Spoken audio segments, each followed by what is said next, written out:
Online portal na ye bi matum we adomonline.com or myjoyonline.com so nsem ho do bon krata so enya bedru nsem no fa dodo no ano eye enrada achechefo wo moda wo di ye de odi nkan so daily graphic do bon krata ne nie eno ena me di free do bon krata pense mu no ase na enim ha sei ma me faith aku jakpasu ni mfonye da ha so the big one was jakpasu 2023 best teacher na okenkan mu kakra wa yo ba ya wo trade e wo greater D shepherd 2 basic school ye wo awoshiga central mensin no emu na afimpiri ne aduonum yensan mu nyina no panimfo bubu sesen ono ne cheche ni a wayi ne ye machirade ya adwuma pa ma so ani nti ono na agya wonya asa abadwobodie na Ghana mampanyi kire se maami waye adwuma na wo mamienu nti sei no wo mo amma no ade bi asense na de kan se prototype no ya wodi ABC 3 bedroom ama no ya apartment ya wo se wono ankyere bebi a wo pe e wo Ghana bebi a no mo si saa dan na ho ka no 450,000 Ghana cedis afi kra no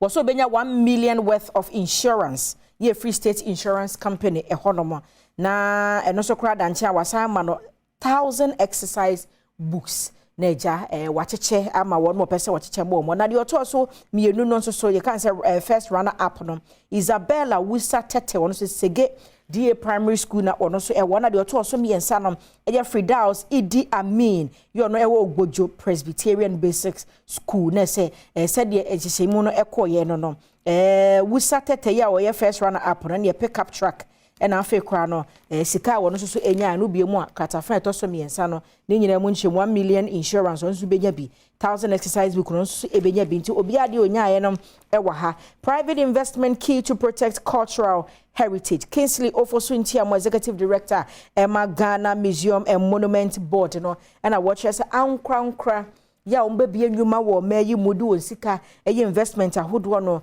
eboa pa ma my Ghana yetete amamre ne abakosem no yetumi ebo ho eban Menchia South culture business and more kwatafa yeto so aduani na ne aduanunum ewo daily graphic do bo kwata ebo no ka amamre ne amane ho nsam ye wo Menchia South ya ne nyina mu nchemum ewo ha na enrance wonim se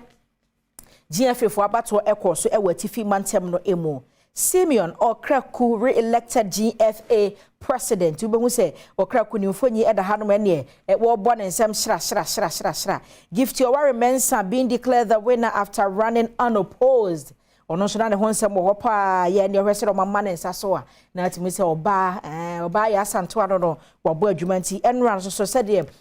GFA fo abato ko eminim se agoprama so mrante ne ba omudi mu enchemu ebemaye daily guide obokrata no na mede eto so the big one we ni say Dr. Addison ni mfonye da ha Dr. Ernest Addison and wakasa na nsema wakani o say I won't resign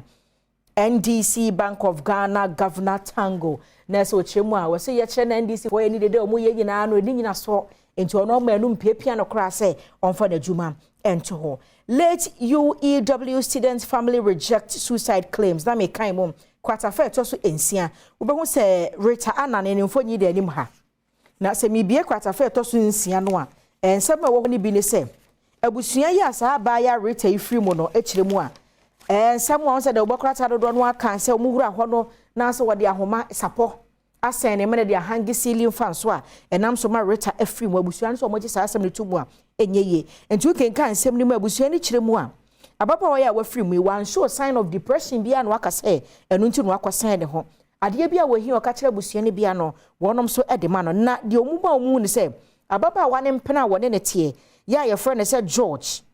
ene de bia so oba ababa wa ne so bu ani na afa machi na wo twempra na ene ohu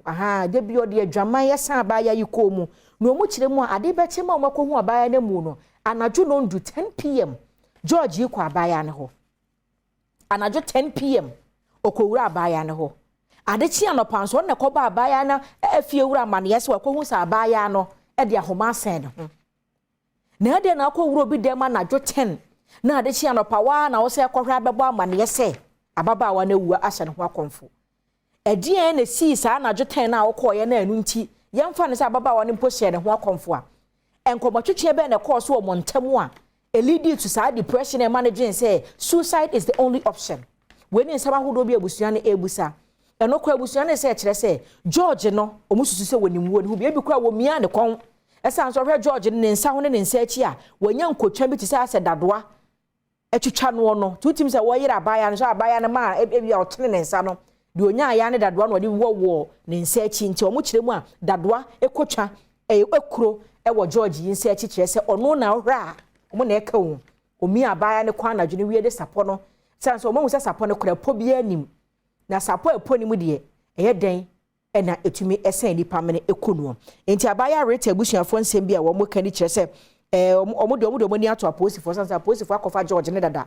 enti no omo ma atentene ne ne hwehwe mu pefe na adi kopem se George ne beka nokure bia ewo saa asem no emu na MPP amonyoko no so panina na odi mu ntintimai ba akopa enkane no na wo ye Adom kase ba ne de ne wo mrahye Badwam opanyini Felix Owusu Japan watwana nanom ewo ensie de munsem ewo ha Jackpasu is best teacher eno so munsem ewo ahase massive turnout at Tamale Dream Childhood Talk eno so munsem ewo ha Ghana mampanyini bo awabo achechefo abaso nana praises teachers for excellence krata feto so miensa eno so enchemu ewo ha Ghanaian Times obo krata no enie Ghana mampanyini ejina ha wabra wode dan no ne achade bi ompeso omode ma Jackpasu no onso omudi kan ye bi te se wenya statue obabo ne sa adaka no na omode ya kire se bibisi eni epese ye ema wo nti ene wode ema no omotwetwa ho mfonyi ewa ha o say we are committed to investing in teachers to ensure quality education of Ghanaian children Ghana mampanyi no so omode do mu wonyina be wura kirikirefo mu sebe ya enkwada no ebe daache enchiri manom wo mo so daache ayefe Randy Abe tops them all emunsem ewa ha say your online portal dialysis crisis Ghanaians should start donating body parts to help others Dr. Insiansari no say Ghana for what's your phrase na ye twitwa ye nipadua kwa ne bi nti say ye kidney na ebi obi de ba akwa say a wo de mienu nsa da mfa mienu ne nya hwee wutimi twa ba ako na wo de aboa wo nua na say ayefefefe Dr. Insiansari de no ambulance case I have not applied for plea bargain at force and ready obokrata ni bi ebo amane ese na lawyer for atro krata akwa attorney general so omo hwe no omo ntrase na omo enkasem na keke wo ho no wontu o kiremu a ontro krata bia asa Faith Jackpasu is 2023 most outstanding teacher in Ghana ono so yakeka mu nsem ni bia cheche ni obo ne homoden just 37 years in fact de bia meka se de wuye bia no you akomam na ye you may never know who is watching. Dialysis crisis affordability has been a major challenge. Ghana Kidney Association ebono ewosro honsem enomoka. We cannot overlook your role in Ghana's developmental agenda ekufo to teachers. Also obu na ni gu achechefo adwuma wo moyeso a enyeye. Wele nsama hodo bi na akwa adomonline.com e wo ho myjoyonline.com so nsem ni bi wo ho abusua ene ye fiada ene ye bojaye. Itmamenka wo se me dan me ho aba na me ba agwakansie mu nsem mo ho ahosepe sister Sandy be a guy oba betena se afa metena se ne ahwe interviews ahodo bi wo nenne no ye dedicate na show ni nyina ama breast cancer awareness month ya ye wo mi nti nofo no e bedi mu nkomo se de mema no befa so amiamia no ma mumia no fo se bentoa no mia ne se family ka ben je sa na amia no fo umia no nyansem na nya kama ni nyina mu nkomo ye bedi wo hia me a eya frame anoche wa ba ajwa sewa meba sisia